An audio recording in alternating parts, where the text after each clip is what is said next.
There was once a small village hidden between tall green mountains where the mornings smelled like wet soil and pine trees, and where the evenings arrived slowly with golden sunlight falling across quiet stone roads.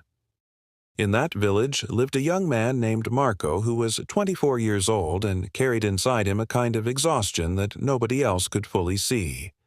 From the outside he looked normal enough, but inside his mind there was always noise, always movement, always another thought crashing into the next like waves during a storm. Marco woke up every morning already tired before the day had even begun, because his mind never truly rested and his thoughts followed him everywhere he went, like invisible shadows attached to his shoulders. He thought constantly about mistakes he made years ago and replayed old conversations over and over as if his brain believed that suffering long enough could somehow rewrite the past. At the same time, he worried endlessly about the future and imagined problems that had not happened yet until fear itself became a daily habit living quietly inside his chest. Some nights Marco could not sleep at all and would sit beside his small bedroom window staring into the darkness while the rest of the village slept peacefully under the stars. He watched the moon move slowly across the sky, while his thoughts moved in circles inside his head faster and faster without stopping for even a single moment. By morning, his eyes looked heavy and empty, and even simple things like smiling or laughing began to feel difficult for him, as if happiness belonged to someone else's life now. The people in the village noticed that Marco had changed over the years, and many of them tried to help him in their own small ways, though none of them truly understood what was happening inside him.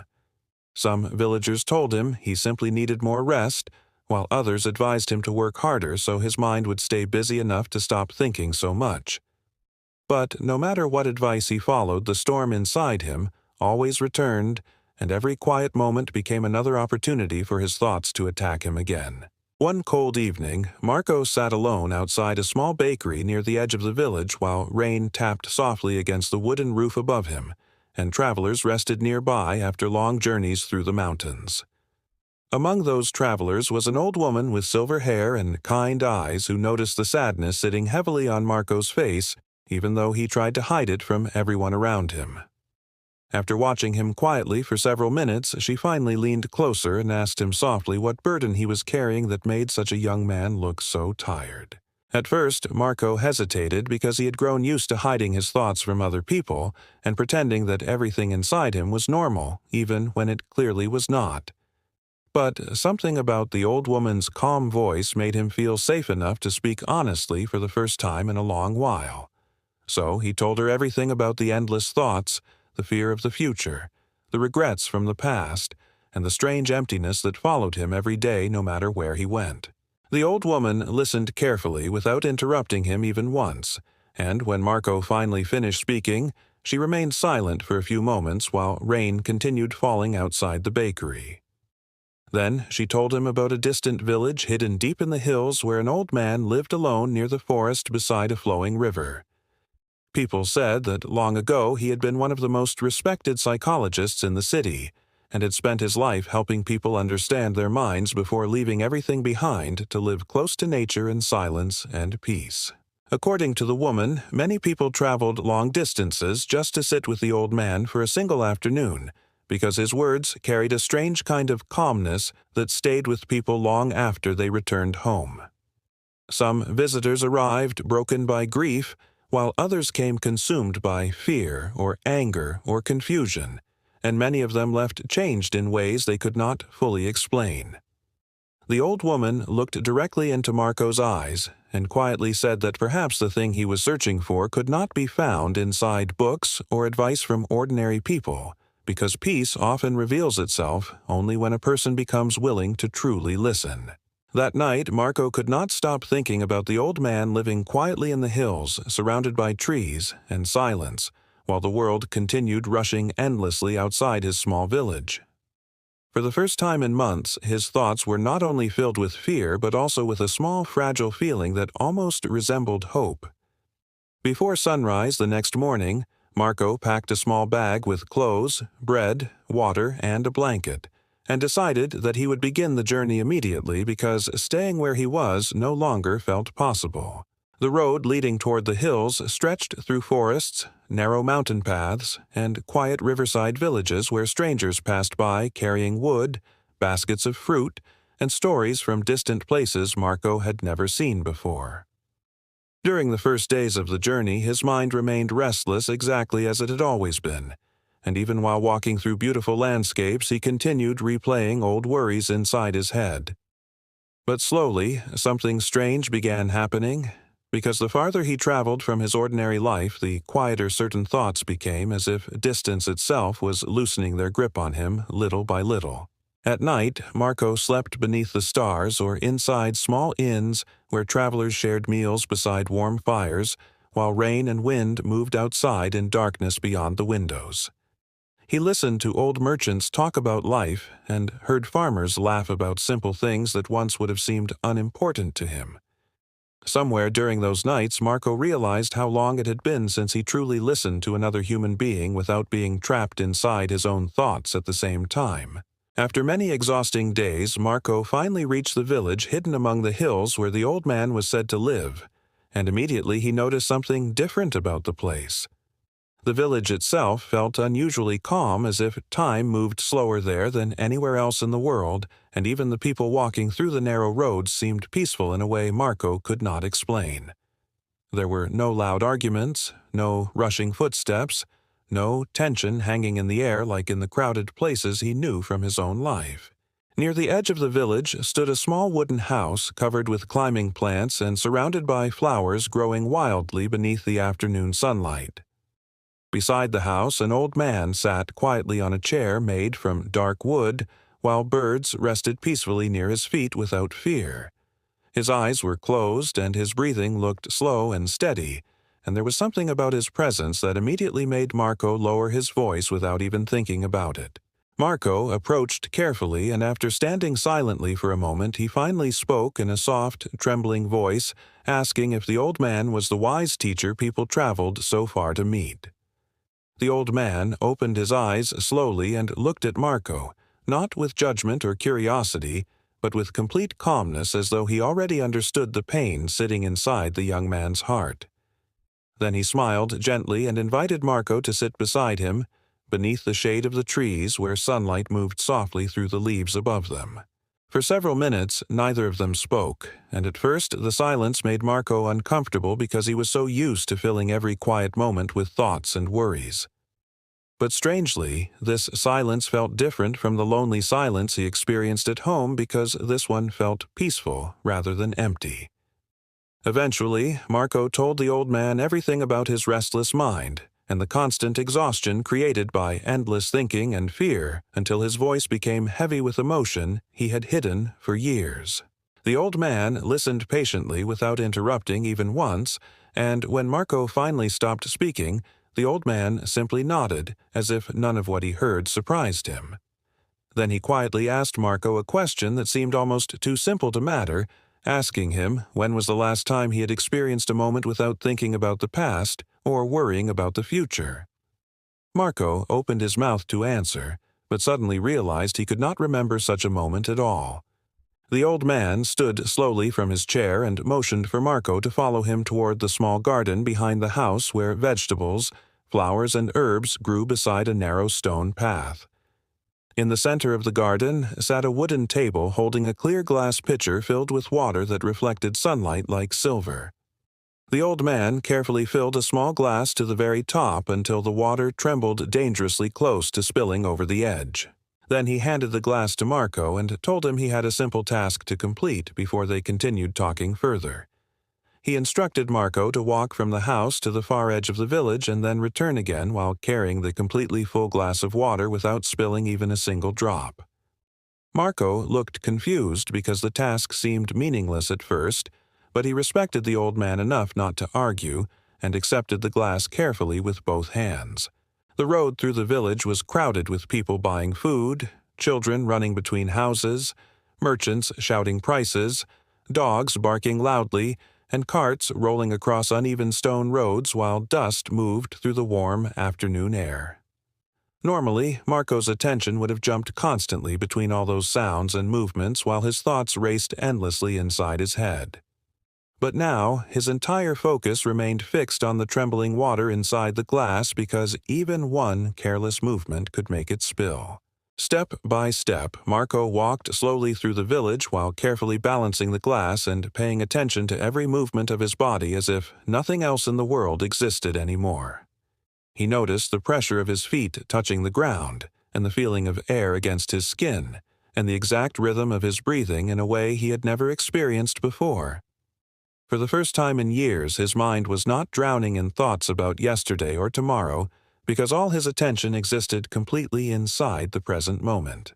When Marco finally reached the edge of the village, he turned around carefully and began walking back toward the old man's house, still focused entirely on protecting the water from spilling. People watched him curiously as he moved slowly through the busy streets, but he barely noticed them because his awareness stayed completely centered on the glass in his hands. Even the usual storm of thoughts inside his head had become strangely quiet, as if someone had finally turned down the endless noise. At last, Marco returned to the garden and placed the untouched glass carefully back onto the wooden table, feeling proud that he had completed the task successfully. The old man smiled gently and asked him whether he had noticed the musicians playing near the market square or the children laughing beside the fountain during his walk through the village. Marco looked surprised and admitted that he had not seen or heard any of those things because all his attention had remained focused on the water inside the glass. The old man nodded softly and then explained that this was the lesson Marco had traveled so far to learn, even though the answer had always existed quietly inside him. He told Marco that the human mind becomes restless because it constantly escapes the present moment and wanders endlessly between memories of the past and fears about the future. But during the walk, Marco's attention had become completely anchored in what was happening right now, and because of that, the storm inside his mind temporarily disappeared. Marco listened carefully while the old man continued speaking in a calm, steady voice that seemed to settle deeply into his heart with every sentence. He explained that peace is not something hidden in distant places waiting to be discovered, because true peace already exists naturally within every human being beneath the endless noise of thought. Most people simply never experience it because their minds are always somewhere else worrying, regretting, comparing, fearing, remembering, and imagining, instead of living inside the only moment that truly exists. The old man picked up the glass again and held it toward the sunlight while tiny reflections moved across the water like dancing light. He explained that the mind itself is not the enemy, because thoughts are natural, just as clouds moving through the sky are natural. The real suffering begins when people become trapped inside every thought, believing that each fear, memory, or worry deserves their complete attention and emotional energy all day long. Marco sat silently beneath the trees while the old man's words slowly connected together inside him like pieces of a puzzle he had been trying to solve his entire life without realizing it. He suddenly understood that peace was never missing from his life, because it had always existed quietly underneath the noise created by his own constant thinking. What he lacked was not peace itself, but the ability to remain fully present long enough to notice it. As evening approached, the village grew quieter, and golden sunlight spread gently across the hills, while birds flew through the sky, returning toward their nests among the trees. Marco remained in the garden for hours, speaking with the old man about fear, sadness, loneliness, and the strange way human beings create suffering by resisting life instead of experiencing it directly. With every conversation, Marco felt something inside him slowly loosening, as if chains he had carried for years were finally beginning to break apart. Before nightfall, the old man walked with Marco toward the small river flowing near the edge of the village where water moved steadily across smooth stones beneath the fading light of sunset. He pointed toward the river and explained that life itself behaves exactly the same way because it continues moving forward whether people resist it or not. Suffering grows heavier when people cling too tightly to what has already passed or become terrified of what has not arrived yet, instead of flowing with life moment by moment like the river before them. Marco looked down at the flowing water and for the first time in many years he felt an unfamiliar stillness spreading quietly through his chest, replacing the constant pressure that usually lived there. His problems had not magically disappeared, and his future remained uncertain just like everyone else's future always would. But somehow, those uncertainties no longer felt unbearable, because now he understood that peace does not come from controlling life completely, but from learning how to remain present inside it.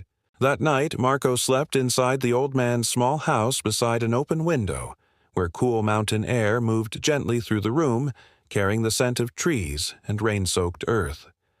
For the first time in countless months, he slept deeply without waking repeatedly to anxious thoughts or fears waiting for him in darkness. When morning arrived, sunlight touched his face softly, and he realized that his mind felt lighter than it had in years. Marco stayed in the village for several more days, helping the old man in the garden, walking quietly through the hills, and learning how to bring his attention back to the present whenever his thoughts began pulling him toward fear again. Sometimes his mind still became restless because peace is not something mastered perfectly in a single afternoon. But now he understood that calmness was always available whenever he returned fully to the moment in front of him, instead of disappearing into endless mental noise. Eventually, the day came when Marco needed to return home, and before leaving, he thanked the old man for showing him what no one else had ever been able to explain clearly. The old man smiled gently and reminded him that wisdom means nothing unless it becomes part of daily life, because understanding peace intellectually is very different from practicing presence every single day. Then he placed the same empty glass into Marco's hands and quietly told him never to forget what it had taught him. Marco began the long journey back through the mountains, but now the world around him looked strangely different, even though nothing had physically changed at all.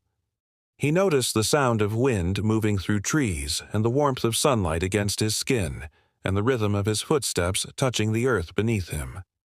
For years, his mind had been too crowded with thoughts to truly experience simple moments like these, and now each one felt unexpectedly beautiful. When Marco finally returned to his village, the people around him quickly sensed that something inside him had changed in a quiet but powerful way. He still faced ordinary problems and difficult days like everyone else, but there was now a calmness in him that had not existed before. He smiled more easily, listened more carefully, and no longer seemed trapped inside the endless storm of thoughts that once controlled his entire life. Years later, people in the village often asked Marco how he managed to remain peaceful even during difficult times, and he would simply smile before telling them about a glass filled completely to the top with water. Then he explained that most suffering comes from leaving the present moment and becoming lost inside fears about tomorrow or pain from yesterday. And finally, he would remind them gently that peace is not found somewhere far away because it begins the moment we truly return to where life has always been waiting for us all along, right here and right now.